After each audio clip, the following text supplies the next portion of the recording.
अगर आपने episode first और सेकंड नहीं देखा है तो आप ऊपर आई बटन पे क्लिक करके उसे देख सकते हैं, या फिर मैंने उस पार्ट का लिंक डिस्क्रिप्शन में मेंशन किया है तो आप जाके उसे देख सकते हो।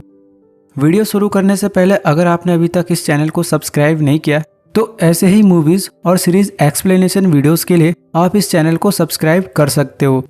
एपिसोड 2 के अंत में हमने देखा कि मोनिका एडस के रास्ते होते हुए आर्थुरो के पीछे उतरती है और उसे शूट कर देती है। मोनिका जब आर्थुरो को शूट कर देती है तो दूसरे ही पल उसे ध्यान आता है कि उसने अपने बेबी के फादर को ही मार दिया है। तो अब वो सब मोनिका के कहने पे आर्थुरो को बचाने में लग जाते हैं। आर्थुरो के हार्ट पे गोली लगने से उसकी सिचुएशन काफी क्रूशल होती है और यहाँ तक कि उसकी हार्ट बीट भी रुक जाती है।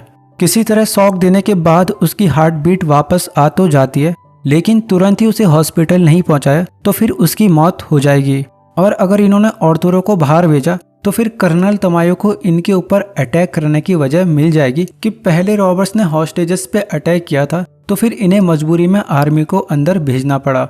लेकिन रकेल ये सब जानते हुए फिर भी जोखिम लेती है, लेकिन एक प्लान के साथ। रकेल आर्थुरो को 2 हॉस्टेजेस के साथ बाहर भेजती है, जिनमें से एक गवर्नर होता है। आर्थुरो को एम्बुलेंस से हॉस्पिटल ले जाया जाता है तो वहीं तमायो के आर्मी पर्सनल्स गवर्नर को पूछताछ के लिए अपने पास ले आते हैं, जहां गवर्नर उन्हें बताता है कि आर्थुरो के साथ जो कुछ भी हुआ है वो उसी की गलती की वजह से हुआ है। लेकिन तमायो कहता है कि नहीं, उन्होंने पहले हॉस्टेजेस पे अटैक किया और आर्थुरो को मारा है, और कहता है कि आर्थुरो को मारी जाना चाहिए ताकि वो अंदर अटैक कर सके। वहीं इधर मोनिका अब डिप्रेशन में चली जाती है कि उसी की वजह से आर्थुरो की ये हालत हो चुकी है, लेकिन मनीला उसे इस सिचुएशन से संभालती है।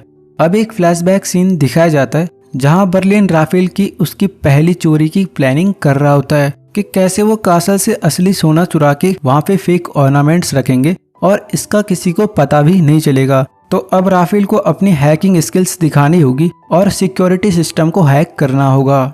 उधर अलिशिया को लगता है कि अब प्रोफेसर का गेम ओवर हो चुका है, क्योंकि आर्मी अब अंदर घुसेगी और फिर सबको मार देगी। तो अलिशिया प्रोफेसर को ब्लैकमेल करती है कि अगर वो उसे प्लान बता दे तो फिर वो उसकी टीम को बचा लेगी। लेकिन वो ये नहीं जानती कि अब तमायो समझौता नहीं बल्कि मारने काटने पे उतर आया है। इधर तमायो प्रेस कॉन्फ्रेंस में बताता है कि अब वो अंदर हमला करेंगे क्योंकि उन रॉबर्ट्स ने मासूम हॉस्टेजेस पे फायरिंग की है। तमायो अलिशिया का जिक्र भी करता है और कहता है कि वो पहले से ही प्रोफेसर के साथ मिली हुई थी और उसके पास इसके सबूत भी होते हैं जो कि ऑब्वियसली फेक होते हैं। इधर अलिशिया का फिर से दिमाग खराब हो जाता है, तो अब प्रोफेसर उसे ब्लैकमेल करता है कि पुलिस और गवर्नमेंट ने उसके खिलाफ सबूत जुटा लिए हैं और सीएनआई कभी नहीं मानेगी कि वो सबूत फेक है। और अगर वो प्रोफेसर को पुलिस के हवाले भी करती है तो भी वो अथॉरिटीज और पब्लिक की नज़र में वो धोखेबाज कहलाएगी, क्योंकि वो सोचेंगे कि अलिशिया ने प्रोफेसर के साथ भी धोखा किया है। वहीं अब एक फ्लैशबैक सीन और दिखाया जाता है और हमें पता चलता है कि मनीला अपने पिता बेंजामिन को बताए हाइस्ट में शामिल हुई थी और बेंजामिन तब जेल में था। लेकिन मास्को को लगा कि उसे उन्हें इस बारे में बता देना चाहिए, तो वो जब उन्हें बताते हैं तो बेंजामिन मनीला के लिए काफी डरे हुए होते हैं। लेकिन डेनवर उन्हें भरोसा देता है कि उसके होते हुए मनीला को कभी कुछ नहीं होगा, जिसके बाद बेंजामिन मान जाता है। वहीं दूसरी तरफ अलिशिया इस बात से परेशान है कि तमायो ने उसे पब्लिक के सामने भगोड़ा घोषित कर दिया और साथ ही प्रोफेसर का टीममेट भी। वो सोच ही रही होती है तभी उसका वाटर ब्रेक हो जाता है और वो खुद ही अपनी डिलीवरी पे लग जाती है। काफी दर्द सहने के बाद जब उससे डिलीवरी नहीं हो पाती तो प्रोफेसर उसकी मदद करने के लिए उसे बोलता है, लेकिन अलिशिया को तो बिना उसकी मदद के ये करना होता है। एट लास्ट जब उसे पेन कंट्रोल नहीं होता तो वो इन तीनों को खोल देती है और प्रोफेसर जल्दी से सारा सामान लाके बच्चे को हाथ डाल के बाहर खींच लेता है। उधर जनरल ऑगेस्टा अपनी टीम के साथ प्लान बना रहे होते हैं कि वो ना तो मेन एंट्रेंस से अंदर जाएंगे और ना ही लोडिंग बेस से, बल्कि वो छत में धमाका कर छत को उड़ा के अंदर जाएंगे। लेकिन एंजल ऐसा करने से मना कर देता है क्योंकि ये ऐतिहासिक छत 18वीं शताब्दी की है। लेकिन तमायो और बाकी टीम उसे इग्नोर कर देती है और इनका ये प्लान फाइनल होता है। इधर बैंक के अंदर भी ये सब हथियार लेके तैयार बैठे हुए हैं। डेनवर मोनिका के बीच एक लव सीन क्रिएट होता है क्योंकि डेनवर जानता है कि क्या पता ये उनकी आखिरी मुलाकात हो। वहीं अब टोक्यो और रियो को भी दिखाया जाता है, जहां टोक्यो इमोशनल हो जाती है और रियो को लास्ट किस करने को कहती है, लेकिन रियो उसे कहता है कि वो लास्ट किस नहीं बल्कि दोबारा से एक बार फर्स्ट किस करना चाहता है और फिर ये एक दूसरे को किस करते और गले लगते हैं। दूसरी तरफ प्रोफेसर और बाकी दो एलिशिया को लेके काफ़ी खुश होते हैं और तभी न्यूज़ में दिखाया जाता है कि आर्मी ने बैंक ऑफ स्पेन की छत पे धमाका कर दिया है और इस धमाके में हेलसिंकी का पैर भी एक बड़े मार्बल स्टैचू के नीचे दब जाता है। आर्मी छत पे एक बड़ा सा होल करके अंदर घुस जाती है। पलेर्मो हेलसिंकी को वहां से निकलने को कहता है, लेकिन अब शायद काफी देर हो गई है क्योंकि हेलसिंकी के पैर के हड्डियों का कचूमर बन चुका है। अब प्रोफेसर इन सबको कांटेक्ट करता है और अपने सीक्रेट हाइडआउट की जानकारी देता है कि अब उनका ठिकाना बिल्कुल सुरक्षित है। प्रोफेसर इन सबको गाइड करता है कि सबके सब पहले हेलसिंकी को बचाने जाओ और अगर इन्होंने गलती से भी बाहर कदम रखा तो ये फिर स्नाइपर्स का शिकार हो जाएंगे। पलेर्मो, रियो और बोगोटा हेलसिंकी के पास पहुंच जाते हैं, लेकिन सेगेस्टा की टीम भी यहाँ पे होती है। तो अब पलेर्मो रॉकेट लॉन्चर से इनके एक साथी को मार देता है जिससे कि ये हेलसिंकी को उस मार्बल स्टैचू के नीचे से निकाल पाए। अब एक फ्लैशबैक सीन दिखाया जाता है जहां बर्लिन के प्लान के मुताबिक ये सब कासल के सोने की चोरी करने जाते हैं और उसकी जगह नकली ऑर्नामेंट्स वहां पे रख देंगे।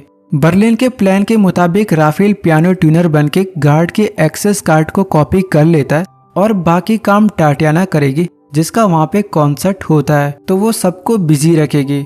जो मेन प्रॉब्लम होती है वो होती है म्यूजियम के मेन डोर के सिक्योरिटी गार्ड की, लेकिन बर्लिन इसकी कमजोरी का भी पता कर लेता है। इस गार्ड की कमजोरी उसके पिता होते हैं जिन्हें अल्जाइमर्स यानी भूलने की बीमारी होती है। तो बर्लिन मार्सिले की मदद से उस गार्ड के पिता को टक्सीडो पहना के म्यूजियम में ला देता है। गार्ड अपने पिता को देख म्यूजियम के डोर को छोड़ अपने पिता को लेने निकल जाता है और जब तक गार्ड वापस आता तब तक राफेल और बर्लिन म्यूजियम में एंटर कर जाते हैं और राफेल अपनी हैकिंग स्किल से लॉकिंग सिस्टम को हैक कर असली सोने को नकली ऑर्नामेंट से रिप्लेस कर सेफली बाहर आ जाते हैं। इस परफेक्ट चोरी के बाद राफेल काफी एक्साइटेड होता है, लेकिन तभी बर्लिन चुराए गए सोने को विंडो से बाहर फेंक देता है, ये कहते हुए कि राफेल के अंदर भी एक चोर का खून दौड़ रहा है और कभी भी अच्छा इंसान बन के अपनी असलियत को मत भूल जाना। इसके बाद जब ये यहाँ से निकलते हैं तो राफेल काफी सैड होता है, लेकिन तभी बोगोटा डाइविंग सूट में उस सोने के भरे सूटकेस को बोर्ड पे ले आता है जो कि बर्लिन ने बाहर फेंक दिया था और इतनी परफेक्ट प्लान्ड चोरी देख के राफेल शॉक्ड हो जाता है।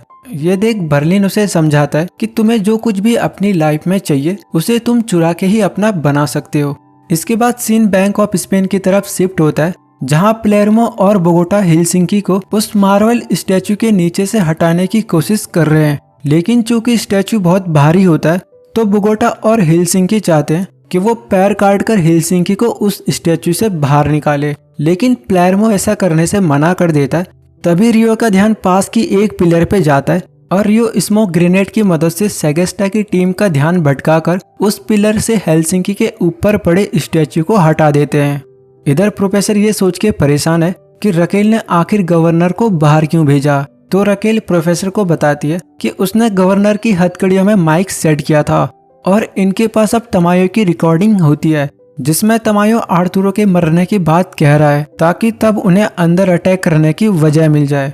अब प्रोफेसर के प्लान के मुताबिक डेनवर, मनीला और टोक्यो बाकी हॉस्टेजेस के साथ छत पर आ जाते हैं। प्रोफेसर का प्लान होता है कि ये तीनों किसी तरह हॉस्टेजेस की आड़ में छत से नीचे जाकर सेगेस्टा की टीम को दोनों तरफ से घेर ले, लेकिन मनीला को यहाँ पे पैनिक्स अटैक्स आ रहे होते हैं क्योंकि उसने कभी भी इतनी बड़ी चोरी को अंजाम नहीं दिया जिस चोरी में खुद आर्मी उसके पीछे पड़ गई हो, लेकिन टोक्यो उसे संभाल लेती है। प्रोफेसर के मुताबिक मार्टियाज हवा में फेक फायर करता है ताकि हॉस्टेजेस में हड़बड़ मच जाए और टोक्यो, मनीला और डेनवर इन हॉस्टेजेस की आड़ में छत से अंदर घुस जाए और इनका ये प्लान काम भी कर जाता है। ये तीनों छत से अंदर घुस जाते हैं और अब सेगेस्टा की टीम दोनों तरफ से घिर चुकी है। उधर तमायो सेरस की टीम को भी मेन डोर से अंदर भेजने की तैयारी में रहता है कि तभी उसे प्रोफेसर का कॉल आता है जिसमें प्रोफेसर उसे ब्लैकमेल करता है कि अगर उन्होंने सेकेंड टीम को अंदर भेजा तो फिर वो उसकी रिकॉर्डिंग लीक कर देगा, जिससे सबको पता चल जाएगा कि तमायो कितना बड़ा हरामी है। जिसके बाद चाहते हुए भी तमायो सेकेंड टीम को अंदर नहीं भेज सकता। जल्दी सेगेस्टा को भी पता चल जाता है कि उन्हें कवर अप देने कोई सेकेंड टीम नहीं आने वाली और इधर अभी सेगेस्टा की टीम दोनों तरफ से फंसी हुई है। लेकिन जनरल सेगेस्ता ने भी कच्ची गोलियां नहीं खेली हुई। उसे इस बिल्डिंग का एक ऐसा सीक्रेट पता होता है जो कि प्रोफेसर को भी नहीं पता होता।